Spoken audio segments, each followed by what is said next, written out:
Okay, Assalamualaikum dan salam sejahtera semua. Salam sejahtera Siti. Tadi ada kelas apa? Tadi ada kelas apa? PJ. Okay. Semua dah makan ke? Ke lepas habis kelas tadi terus masuk Dah kelas? cikgu, dah. Okay. Belum cikgu. Saya Okay. dah kenyang. Okay, bagus. Siapa yang belum makan tu lepas habis kelas cikgu pergi makan, okay? Hari ni satu masa je kan, so cikgu cikgu usaha untuk habis tepat waktu. Ada lagi tak kawan-kawan yang nak masuk? Tak ada. Kalau tak ada, cikgu mulakan. Okay, sebelum cikgu mulakan kelas, kita main game dulu boleh tak untuk refresh balik apa yang awak semua dah belajar semalam? Boleh cikgu. Alright.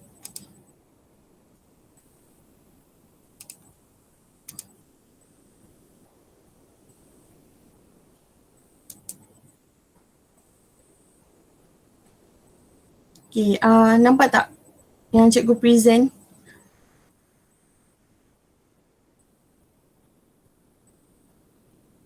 Nampak cikgu?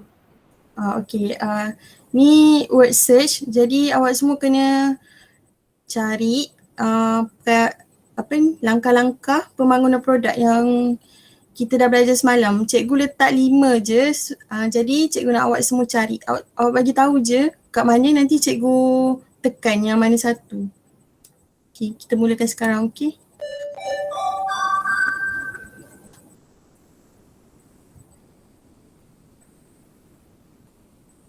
Okay, ada tak siapa-siapa yang dah dapat jumpa Saya nampak analisis perniagaan atas Okay. Saya nampak penyaringan. Kat mana tu? Okay. Penyaringan idea. Saya nampak ujian pemasaran cikgu. Ujian pemasaran. Okay, ujian betul. pemasaran. Kat mana awak jumpa tu? Okay, sini. Dekat Cikgu saya jumpa penjajaan idea. Ya, kat mana? Apa tadi? Bawah tu penjajaan idea. Penjanaan idea. Kat mana? Bawah tu kan. Ya. Atas. Okay. Lagi satu. Komersialisasi cikgu. Okay, bagus. Tahniah semua. Awak dapat jawab dalam masa sekejap je. Tak lama pun. Okay, bagus. Alright, jadi cikgu nampak awak semua dah faham dengan langkah-langkah pembangunan produk. Jadi hari ni kita nak masuk subtopik yang seterusnya.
Okay, boleh nampak tak yang slide yang cikgu present?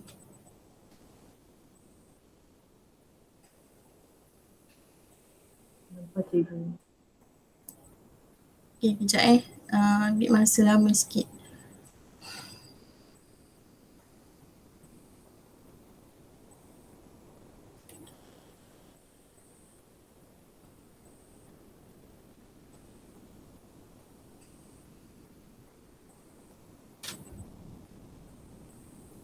Okay, nampak tak? Full screen tak cikgu punya slide? Nampak cikgu. Okay, sebelum Nampak ni, cikgu. okay, terima kasih kerana respon. Sebelum ni kita dah belajar tajuk pembangunan produk baharu. Jadi hari ni kita nak masuk subtopik yang seterusnya, pasaran baharu. Bolehlah buka buku teks, muka surat 201. Okay. Okay, hari ni hasil pembelajaran awak dapat menyatakan konsep pasaran baru dan juga awak dapat menerangkan kepentingan pasaran baharu. Okay, ini adalah subtopik pasaran baharu. Okay, jadi pengenalan untuk pasaran baharu, maksudnya konsep dia ialah salah satu usaha berkaitan dengan pemasaran strategik yang dilakukan untuk mencari pasaran baharu bagi tujuan memasarkan produk yang sedia ada. Yang kat sini awak dia punya key point ialah mencari pasaran baharu bagi tujuan memasarkan produk yang sedia ada. Dia lain dengan produk baharu. Produk baharu tu dia mengeluarkan produk yang baharu. Yang ni dia mencari pasaran baharu. Okay, setakat ni faham tak? Faham cikgu. Faham cikgu. Okay, bagus. Okay, jadi yang seterusnya ialah kita nak tahu apa kepentingan pasaran baharu ni. Kenapa dia mereka nak pasarkan mereka punya perniagaan dekat pasaran baharu? Sebab ianya penting bagi menguasai pasaran yang lebih besar dan mengembangkan pasaran sedia ada. Dia nak kembangkan pasaran sedia ada kepada pasaran yang lebih besar. Jadi apa yang dia dapat kalau dia besarkan dia punya pasaran ni? Siapa boleh respon? Dari segi keuntungan ke? Faham tak apa yang soalan cikgu ni?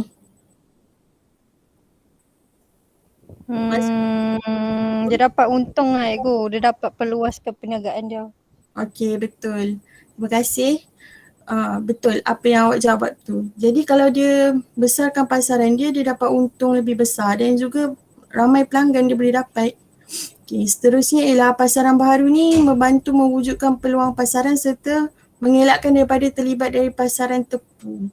Maksudnya contoh dia berniaga dekat Kuala Lumpur kan, dekat KL. Jadi banyaklah pesaing dia, dah banyak pesaing dia. Contohnya Cokoja, ramai kan orang jual Cokoja sekarang ni. Jadinya macam dah tepu. Jadi dia kena pasarkan dia punya pasaran tu dekat pasaran baharu. Mungkin dekat tempat lain ada yang Cokoja tu tak ramai jual. Jadi dia kena kembangkan lagi pasaran baharu dia. Okay.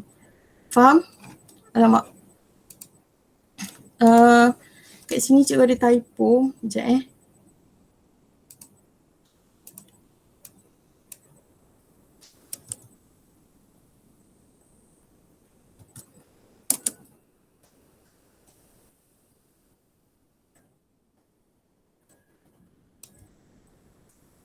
Jadi pasaran baharu ni dia terlibat daripada dua pasaran yang terlibat, pasaran domestik dengan pasaran antarabangsa.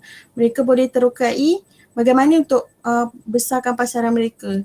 Okay, yang pertama ialah pasaran domestik. Okay, siapa boleh bagi cikgu maksud pasaran domestik? Ingat tak belajar tajuk bab 1? Pasaran tempatan cikgu.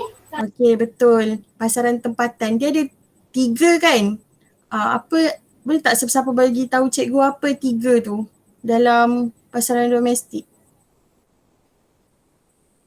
Siapa ingat? Tempatan, lepas tu ada lagi 2.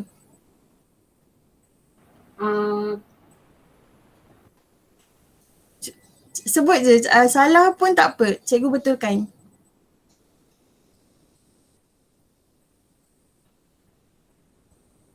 Ada 2 lagi, pasaran domestik, pasaran tempatan, pasaran negeri. Pasaran negeri dan pasaran kebangsaan.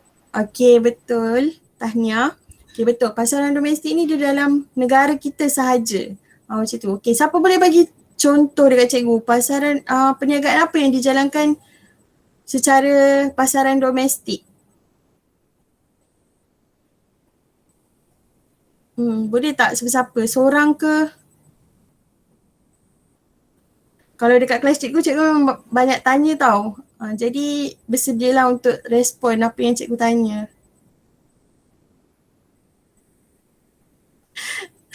Okey, tak apalah. Okey, seterusnya, strategi yang dijalankan untuk meluaskan pasaran baru domestik ni ialah mereka boleh mencari pasaran ke kawasan yang belum diterokai. Jadi ni contoh macam dia meniaga, biasanya kecil-kecilan lah kan yang ni. Dia meniaga kerepek dekat contoh kawasan awak kan, dekat kawasan Perak. Kat Perak je dia jual. Tapi dia boleh meluaskan pasaran dia dekat negeri-negeri yang tak ada perniagaan yang dijual tu. Jadi macam mana dia nak luaskan pasaran tu?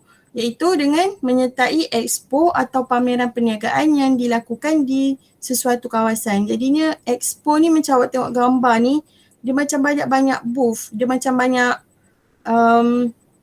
booth ni, setiap booth ni dia akan memperkenalkan produk mereka. Jadi kalau ada orang datang, diorang akan bagi tester makanan ke, test barangan yang diorang jual ke. So nanti bila pelanggan tertarik nak beli, diorang boleh beli dekat perniagaan-perniagaan yang menyertai expo dan pameran perniagaan ni. Okay, setakat ni faham? Faham. Siapa Faham pernah cikgu. siapa pernah pergi expo ataupun pameran perniagaan? Mesti pernah kan? Pernah? Pernah. Tak pernah. Pernah cikgu. Pernah, okey bagus. Kalau tak pernah awak boleh lah Google tengok ada macam mana dia keadaan dekat expo ni. Okey, seterusnya ialah pasaran antarabangsa. Mesti macam pelik kan, walaupun dia dah pasaran dia dah di peringkat antarabangsa, dia boleh lagi luaskan pasaran dia. Contohnya kat sini, pasaran antarabangsa ni boleh dibuat melalui aktiviti promosi yang agresif di pasaran yang menjadi tumpuan. Dia bolehlah keluarkan sedikit kos untuk buat promosi yang lebih agresif. Selain tu, perniagaan ni mereka boleh menyertai rundingan yang aktif. Mereka bolehlah berunding dengan mana-mana perniagaan lain ke. Macam tu. Contohnya Nestle dengan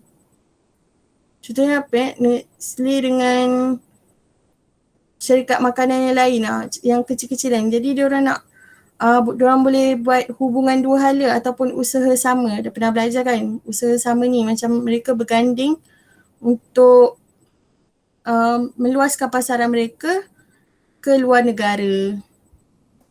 Okay, kesimpulannya apa yang awak dapat hari ini kan, setiap perniagaan ni mereka sentiasa berusaha untuk menjadikan produk mereka unik berbanding dengan pesaing mereka. Walaupun produk mereka ni sama macam Chokoja sekarang ni kan, produk diorang sama tapi diorang boleh buat unik lagi. Contohnya sekarang ni ada yang white chocolate, ada white chocolate, ada coklat biasa, macam-macam lah cikgu tengok sekarang. Kemudian kemajuan teknologi telah mewujudkan transformasi kepada pasaran dunia. Contohnya macam kan sekarang ni ada social media apa semua tu, ialah kemajuan teknologi lah, kita boleh dapat promosikan kita punya perniagaan ke pasaran dunia. Okay, pasaran baru ni dipengaruhi oleh pelbagai faktor seperti teknologi yang macam cakap tadi, social media dan sebagainya, polisi kerajaan.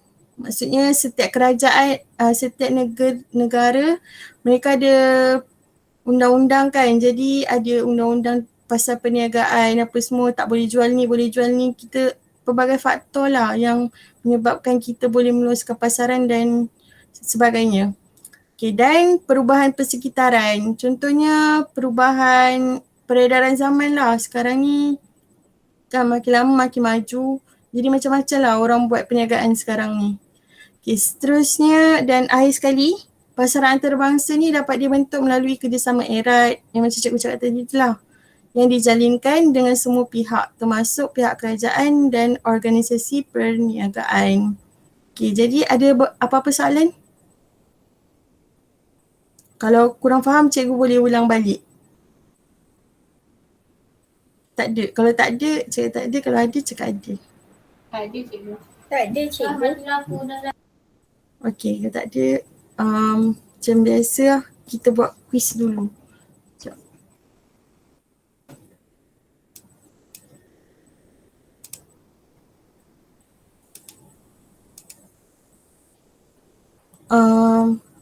Kita buat quiz Kahoot. Cikgu, sekejap cikgu bagi link.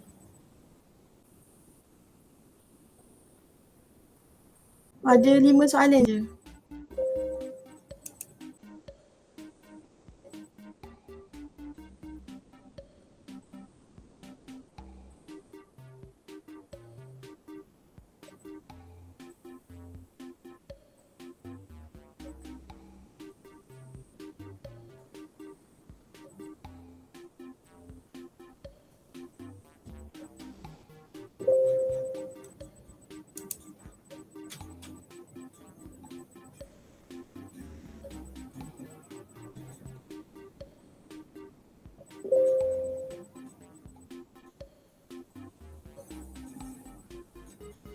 Okay, cikgu start je lah sekarang. Ambil masa pula nanti. Sekejap sebenarnya.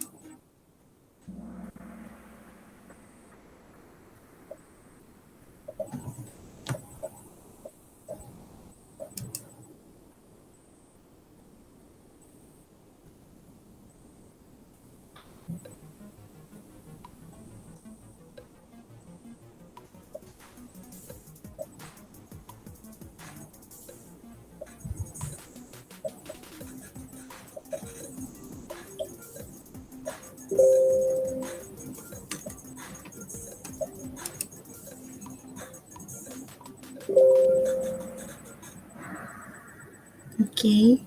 Konsep pasaran baru ialah mencari pasaran baru bagi tujuan memasarkan produk sedia ada. Seterusnya.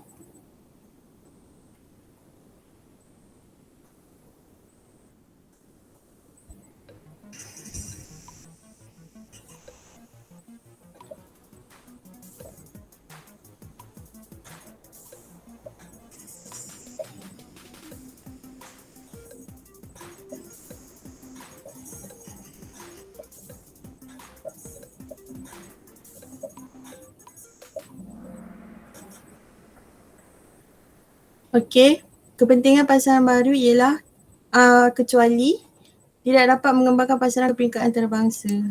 Okay, seterusnya.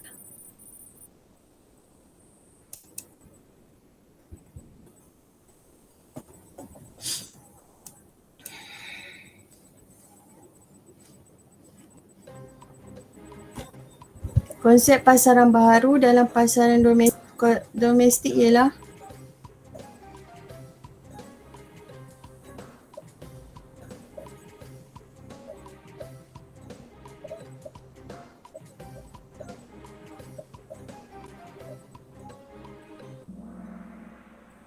okey, jawapan dia mencari pasaran ke kawasan yang belum diterokai. Kenapa ramai jawab kuning? Menjadikan produk unik berbeza bersaing itu. Okey, tak apa. Next.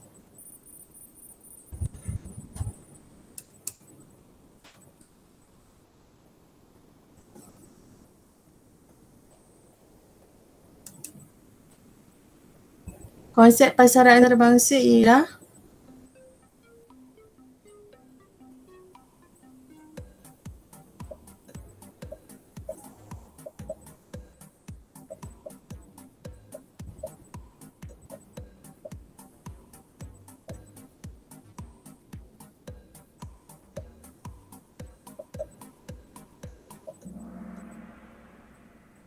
aktiviti promosi yang agresif di pasaran yang menjadi tumpuan.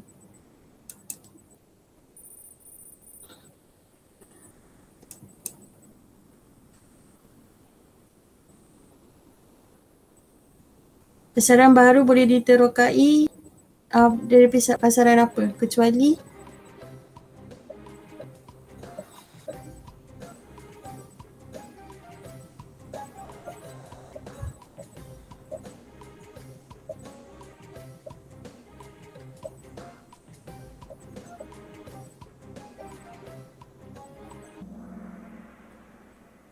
kecuali kebangsaan. Domestik dengan antarabangsa. Dalam domestik ni ada 3, kebangsaan, negeri dan juga kebangsaan.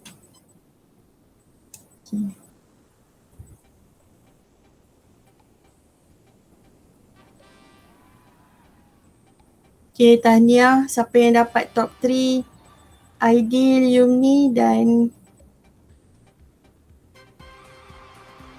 Anis Rina. Tahniah. Okay, lepas ni cikgu bagi latihan lah macam biasa. Cikgu hantar kat grup Telegram. Siapa yang hantar semalam tu, cikgu ucapkan terima kasih dan juga tahniah. Okay, next class hari apa? Kelas yang seterusnya hari Esok apa? ada cikgu. Esok berapa masa? Esok ada. Sekejap. 2 ke 1? Esok. Esok 2 masa. Pukul 11.30. 2 masa. Okay, nanti malam ni cikgu bagi tahulah apa yang awak kena buat untuk esok. Okay, terima kasih semua. Bolehlah pergi Terima kasih, berehat. cikgu. Alright, sama-sama. Cikgu. Terima kasih Hai cikgu. cikgu. Terima kasih cikgu. Bye cikgu. Bye.